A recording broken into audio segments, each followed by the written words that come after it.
They hacked corporations. None of these targets were particularly difficult to hack. A 3-year-old could do it. They challenged governments.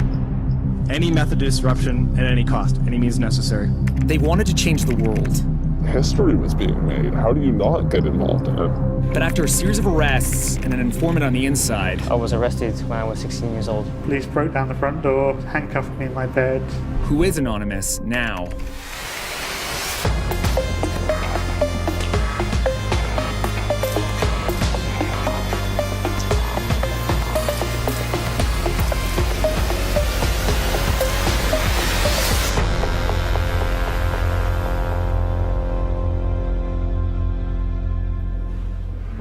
You have a prepaid call. You will not be charged for this call. This call is from Jeremy Hammond, an inmate at a federal prison. This call is being... I'm calling Jeremy Hammond, a legendary anonymous hacker.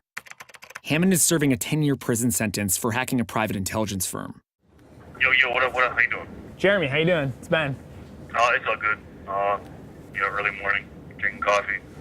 Okay, well, look, they literally just called me to the lieutenant's office about 2 seconds ago. So, and the guy's standing right next to me right now, so I can't finish this call. Yeah, I guess I can't finish this call. You can't finish this call? Yeah, I guess I gotta go. You gotta go? I'll call you again later. Okay, are you gonna call back? I'm gonna try, yeah. Okay, all right, thanks, man. Good luck. Well, that was bullshit. Greetings, citizens of the world. Hello. Congress of the United States. Hello. Leaders of Scientology. Anonymous. It's a brand, a meme, and a movement. We are anonymous. We are legion. We do not forgive. We do not forget. Expect us. For almost a decade, they've hacked into corporations, stolen private information, and shut down websites. Their signature is instantly recognizable. The Guy Fawkes mask from the movie V for Vendetta, which was based on the graphic novel series of the same name. The real Guy Fawkes was executed in 1606 for conspiring to kill the king and blow up the British Parliament. I went to talk with Gabriella Coleman, an anthropologist who wrote the definitive book on Anonymous. Full disclosure, she's also a consultant on this show. They're ghostly, they're spectral, they're mysterious, they're controversial, they're radical. It's a protest movement. It's not about long-term structural change. It's about getting people excited for activism, which is incredibly important. And then I think their most kind of constructive contribution has to do with the leaking of information, whistleblowing. But that's not how Anonymous started out. Back in the early 2000s, a group of trolls banded together on a web forum called 4chan, taking their name from the default ID many used to post, Anonymous. Anonymous was never meant to become an activist phenomena. Today it's identified with politics, with activism, but its roots are in the offensive, sometimes terrifying, sometimes humorous world of internet trolling. Trolling is the time-honored practice of online baiting, and in 2008, Anonymous found an easy target. It started with a video featuring the world's most famous Scientologist, a very enthusiastic Tom Cruise. The Church of Scientology was trying to get this video, apparently leaked by a church insider, off the internet. And the Church of Scientology threatened all sorts of publishers like Gawker with lawsuits if they didn't take down the video. And it was at this moment that Anonymous decides to target the Church of Scientology with one of these trolling campaigns. And in this case, it was, I like to refer to it as the mothership trolling campaign that Anonymous engaged in. They prank called a Scientology Dianetics hotline. They sent hundreds of pizzas to churches across North America. They sent black faxes to all the churches. Then, Anonymous hit Scientology websites with what's called a distributed denial of service, or DDoS.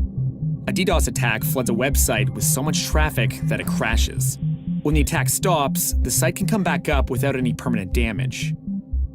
And it was during the course of that campaign that they also then started to debate whether they should kind of earnestly protest the Church of Scientology, not for the sake of trolling, but for the kind of sake of, activism. For the first time, Anonymous was considering real political action.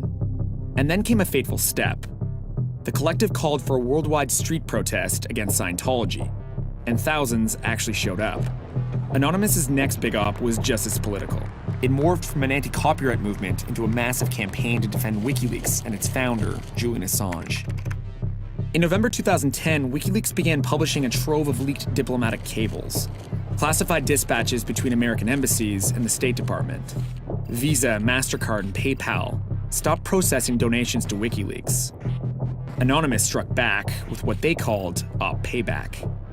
That operation was, and I still think is, the largest protest DDoS that the internet has ever seen. You had over 7,000 people that showed up on the chat channel where activity was organized. It was monumental DDoS, multi-day against Visa, PayPal, MasterCard.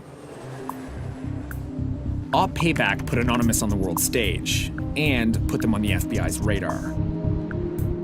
As the Bureau's top official in cybercrime, Sean Henry watched Anonymous rise. He retired in 2012. What was it like when you first encountered Anonymous? Anonymous, I mean, just the very name, right? Who is it that we're trying to investigate? Where do they reside?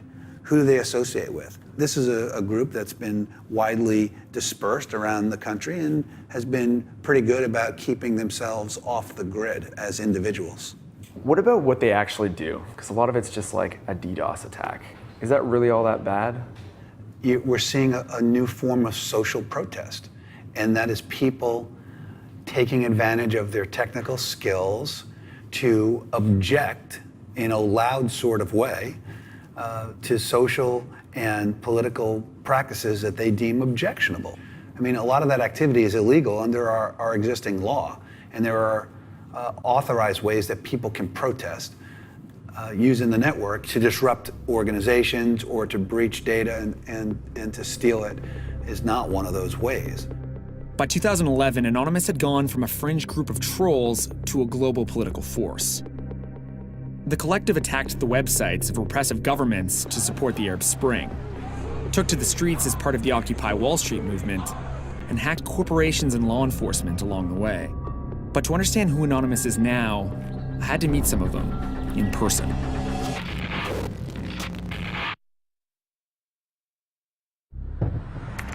Anonymous is basically a network of online trolls that became a global force to be reckoned with. They usually organize on a network of online chat channels called IRC, using aliases. But that doesn't mean they never meet in person. And Chaos Communication Camp, a hacker gathering that only happens once every 4 years, turned out to be a bit of a reunion party. Some of the people I met have never been interviewed on camera before. My name is Mercedes Hafer, and I have 2 state national bowling championships. I'm Keith. I'm the pretty PayPal 14 defendant. And I'm Panda, and I'm the king of Sweden. No, Keth, and Anon Panda took part in Anonymous's legendary attack against PayPal, Visa, and MasterCard in support of WikiLeaks and its founder, Julian Assange. I mean, I don't like him as a person, but that doesn't mean he doesn't have rights, and that doesn't mean that I won't fight for his rights, because if he doesn't have rights, then I don't have rights. Everybody has them, or they're just privileges. So if I want to be able to publish secret government data that everyone should know, then I also have to defend Assange. But some within Anonymous weren't as interested in politics as they were in lulz, internet slang for hilarity. And lulsec was a small breakaway group of anonymous members who just wanted some lulz at the system's expense. Quite frankly, hackers get bored, and there's nothing more dangerous than a bored hacker, because they'll make themselves not bored very quickly. Darren Martin took part in both Anonymous and lulsec, going by the name Pwn Sauce. Pwning something can mean that you've hacked it completely. When it all really started kicking off, the lulsec thing was just when I was turning 19. So pretty much same as most of the people involved, we were all kids basically. So we just kind of split it off and did our own thing. And then, well, you know, just kind of took on a life of its own. Who were some of lulsec's targets, and why did you guys decide on them? So lulsec motto was sort of laughing at security. So we sort of picked targets based on who would be funny to hack. And, you know, corporations are pretty funny to hack, because who wouldn't want to see like a big corporation put to its needs? T-Flow was a respected Anonymous member and a talented hacker. He was also part of LulzSec, all at the age of 16. In the summer of 2011, LulzSec went on a hacking spree. They DDoSed the websites of the CIA and the Senate, hacked an FBI association called InfraGard, and published a fake story on PBS NewsHour's site. They also redirected the UK newspaper, The Sun, to a fake obituary for its owner. None of these targets were particularly difficult to hack. A 3-year-old could do it. I mean, Senate.gov was one of the simplest hacks ever pulled off. It was like the 90s called, it wants its security vulnerabilities back. In many cases, people think it was deserved because of their previous actions. For example, The Sun. The Sun was involved in a news hacking scandal where they were hacking into celebrities' phones. So when The Sun was hacked, it was, a lot of people sort of found that funny. Well, it just seems like justice, like you said. Yeah. If they're hacking, then why not let us hack them? Yeah, it's sort of like justice porn, in a way. Both LulzSec and Anonymous needed servers to organize online. And since corporate servers would just shut them down or turn them over to the police, the collective built its own network. That's where Chris Weatherhead came in. He helped establish AnonOps, the collective's main network of chat rooms.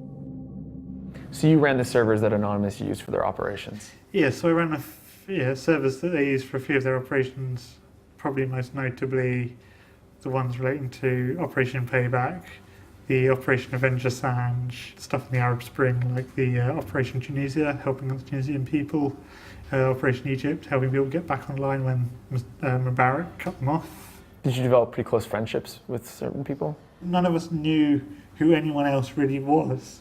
So there's a sort of a crossover between friendship and trust. You reach a point where you're implicitly trusting people with information, and therefore you are essentially befriending them because you only trust your friends. Trust was important since all of this was illegal and the heat was on. In 2011, law enforcement around the world located and arrested several members of LulzSec and Anonymous, laying dozens of charges for their high-profile hacks. So when the police turned up at my house, it was a highly unpleasant experience. They kind of gave it the whole TV treatment, I guess you could call it. They sent in the whole, lots of people shouting really loudly with, firearms and shit. I guess they were afraid that laptops were wired to explode or some crazy shit like that. Or that, I'd have a delete button which would make all the evidence disappear or something. Police broke down the front door, came in, arrested me in my bed, handcuffed me in my bed. They all seemed so surprised that my computer and everything around it was off. Of course it's off, it's 7 in the morning. What do you expect? And me personally, I was just arrested because you're so DDoS pretty. PayPal. It's because you're so pretty. No and Keth were arrested, but narrowly avoided doing major time. T-Flow was too young to go to prison, Pone Sauce got off with a fine, and Chris spent 4.5 months behind bars. But there were much harsher sentences to come.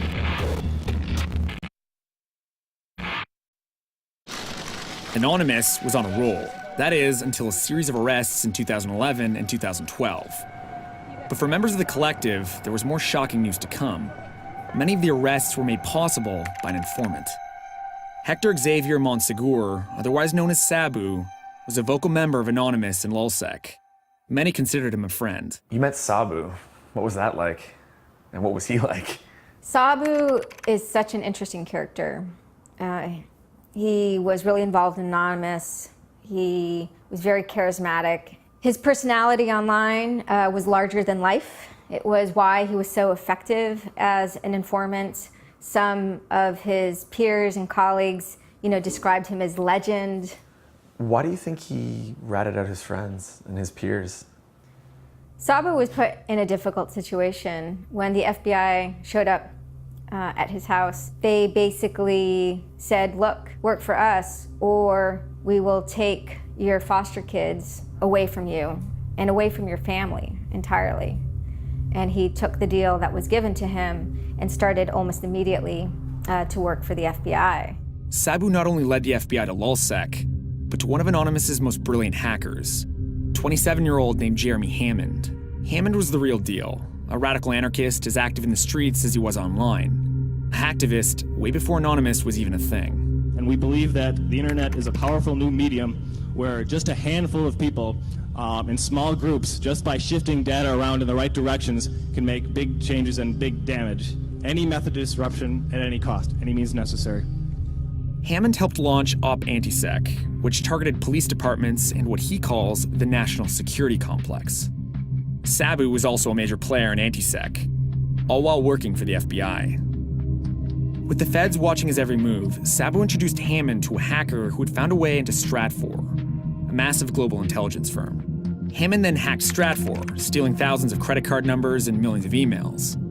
He was arrested for the hack and is now serving a 10-year sentence in federal prison. Dial 5 now. If you Yo, what's up? Yo, what's going on? You okay? Oh, man. Yeah, it's cool. So I'll get right to it. Why'd you hack Stratfor? Well, Stratfor was a private intelligence corporation. They're mercenaries. They're kind of like the antithesis of, the Black Hats, right? The revolutionaries. People who use their skill for social justice. They use it for pay to control and monitor and basically dominate the world. So it was a kind of a natural target. Why don't you tell me about Sabu? What was his role in all this? Well, basically, he was an internet loudmouth more than anything. He was around, during the, time with Anonymous and LulzSec and so forth. And so then they came and they busted him, and then he flipped and he started working for the feds. How'd that make you feel? Well, it's dishonest. It's betrayal.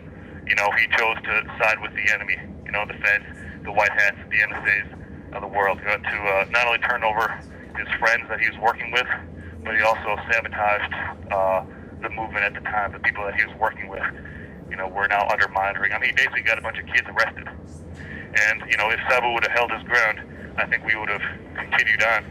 We would have been more effective. I certainly wouldn't have been busted if it weren't for Sabu's cooperation.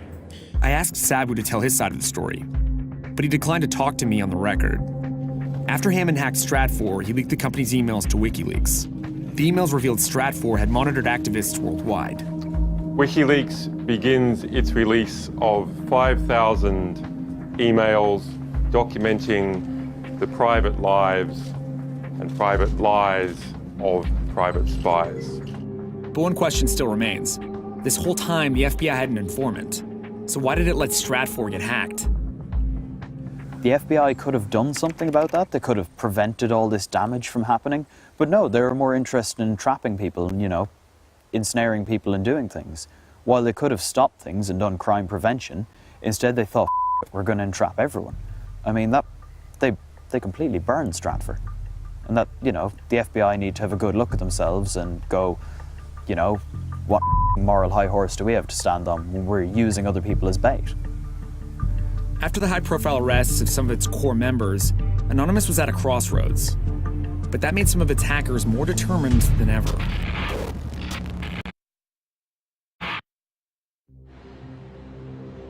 Sabu's betrayal broke trust within Anonymous. Anyone could be an informant. And security expert Robert Hansen believes the group has been infiltrated. I know that there are certain governments who have a keen interest in not only infiltrating them, but flipping people inside Anonymous and turning them against one another. And you're saying that signals intelligence agencies around the world will try to compromise Anonymous? Yes. Which ones in particular? At this point, most of them. Yeah, I've actually sat in meetings where people have actively talked about doing that, and not as a we could, as in we are. So Anonymous is essentially as clean as a public swimming pool. I don't know if I put it that way. But what I do know is that it would be too dangerous for a guy like me to ever consider being involved with at this point. If I were part of Anonymous right now, I would burn everything and walk away, and I would never look back. But for some, walking away isn't an option. Despite the risks, Anonymous DDoS actions and hacks continue across the globe. What do you say to people that say Anonymous is flaming out? It's never going to happen. Why not? Anonymous as a whole will always exist. It's an idea. You can't kill or jail it. Bio could go to jail if his identity is revealed. he took part in DDoS attacks on Canadian government websites, protesting an anti-terrorism bill known as C-51. The legislation gives the government broader surveillance powers, sparking concerns about privacy abuse. Are you going to escalate your attacks in Canada? Are you going to go after more stuff? That really depends on where the government goes with this bill. It needs to be repealed.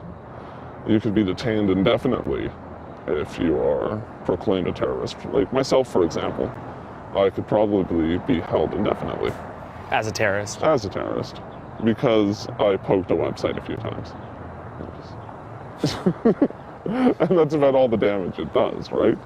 Getting poked. Right. We stop, it comes back online. Whoop-de.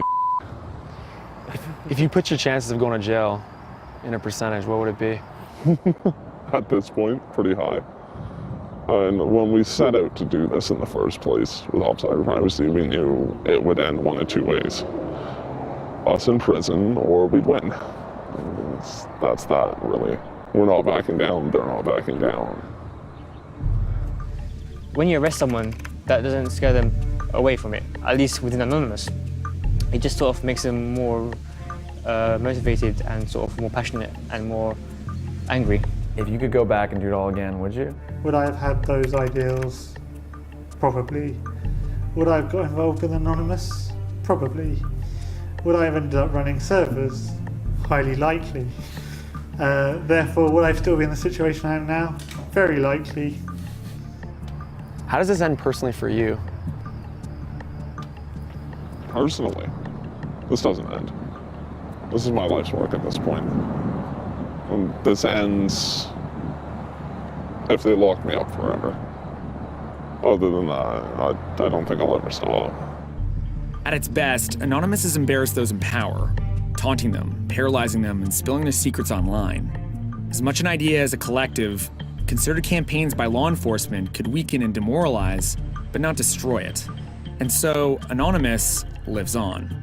All my comrades still out there in the struggle, keep doing your thing. It brings me great joy to hear about big shot corporations and government systems being hacked, having all their details exposed to the world. Thanks a lot, and I really appreciate you taking the time to talk to us.